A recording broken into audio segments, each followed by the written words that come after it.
Hamilton, Ontario is a great city to live in, provided you do your research in advance. If not, you could be making a pretty costly mistake. So in this video, I'm going to be sharing 5 things that you need to know to determine whether or not Hamilton is the right city for you, whether you're moving here because you're living here or you want to invest in Hamilton. Hey, how's it going? My name is Steve LoPresti. I'm a real estate agent, property manager, and real estate investor here in Hamilton, Ontario. So if you have any questions about the market at all in general, feel free to reach out to me. My contact info is down in the description.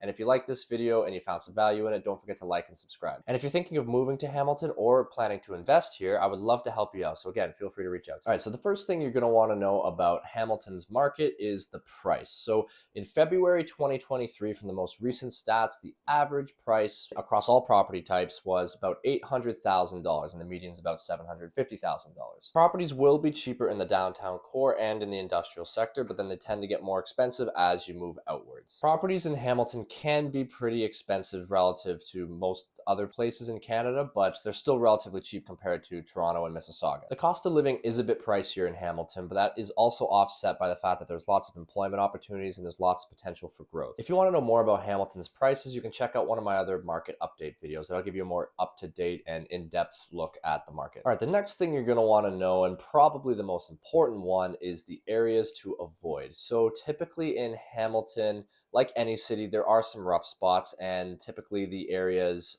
to avoid are usually Barton Street and the industrial sector. So in the industrial sector, you'll be pretty close to a lot of factories, and the air quality can be a little bit worse. The neighborhoods aren't as nice, and it's just generally not a great thing to be looking at. Just you look out your backyard or your back window and you just see a bunch of factories there. Barton Street can also be pretty rough, but it also is good to keep in mind that it's usually worse in the downtown section, but it's a pretty long street. So as you go east towards Stony Creek, it gets quite a bit better. Even though these areas are a little bit rough around the edges, it is important to keep in mind that they are improving. They have been improving over the past few years, and there's a lot of new development going on that should continue to improve them in the next few years as well. Now, the third thing that you're going to want to know about living in Hamilton, Ontario is the transportation. So there's plenty of public transportation here, especially in the downtown center. It's pretty good there, but when you're coming from places more on the outskirts like Ancaster's, trying to get downtown using public transportation, it can be a little bit more annoying, I guess you could say.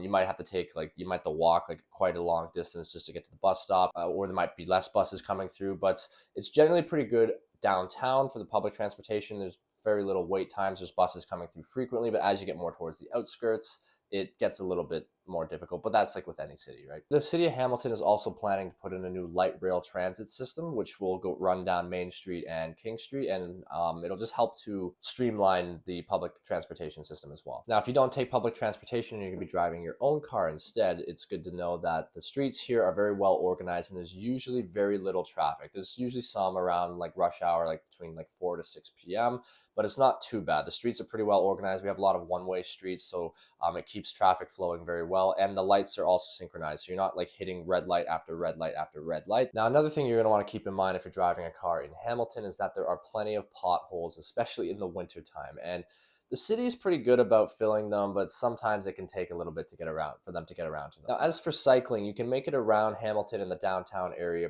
pretty easily by bike. They're putting in a lot more bike lanes now. If you're coming from, again, any areas on the outskirts, it's going to be a bit more challenging. But if you're in the downtown area, getting around by bike shouldn't be too much of an issue. So the fourth thing that you're going to want to know about Hamilton, Ontario is the weather. So Hamilton can get some absolutely beautiful weather in the summertime, but that's also contrasted with some pretty horrible weather in the wintertime. That weather is pretty standard for Southern Ontario, and the winters, while we get a lot of snow and it can come down really, really hard in blizzards, it tends to not be really ridiculously cold. It usually, maybe the coldest it gets to on average, I would say, is maybe -20 at the coldest, right? There might be outliers where it gets even colder than that, but usually it doesn't get too much lower than that. All right, so it's just something that comes with the territory with living in Canada. Like, you're probably gonna have to put up with some winters that are a little bleak, but keep in mind that there's plenty of activities to do in the wintertime to make the most of it and to keep yourself active and happy. And that leads me to my next point. The fifth thing that you're going to want to know about Hamilton, Ontario is the entertainment and activities. There are tons of hiking trails and parks in Hamilton, and there's over 100 waterfalls you can go see, such as Webster Falls, Albion Falls, and the Devil's Punch Bowl. So those are something definitely to check out. And there's plenty of activities to do in both the summertime and the wintertime, so you should have plenty of things to fill your evenings and weekends with. Hamilton is also really well known for its restaurants, pubs, and coffee shops. And there's a lot of really good restaurants on Locke Street and James Street specifically that are worth checking out. There's also the Art Gallery of Hamilton and the Royal Botanical Garden that you can go check out if you're feeling fancy. And then there's also Art Crawl and Super Crawl. So Art Crawl is something that happens once a month, and it just allows you to experience Hamilton's unique downtown cultural scene. You can kind of stroll right down James Street, and there's a lot of restaurants and bars and street performers and vendors and all these different shops that are open, and it's kind of it's a cool event. And Supercrawl is an annual event held every September in Hamilton, and it's just an art and indie music festival. So even if you're not even moving here, you're just coming to visit, it's worth checking out. Hamilton also has a variety of shopping centers and malls, so there's something here for pretty much everybody. So when moving to Hamilton, there's no right or wrong decision when picking where to live. It's all going to depend on things like your familial situation, your budget, your personal preferences, where you work, and so on. So if you are thinking of moving to Hamilton, Ontario, or thinking of investing here and you want a little bit more information, or you're trying to decide what to do for your own personal situation, feel free to reach out to me. My contact info is down in the description. I would be happy to help you out. And if you liked this video and found some value in it, don't forget to like and subscribe, and I'll see you in the next one.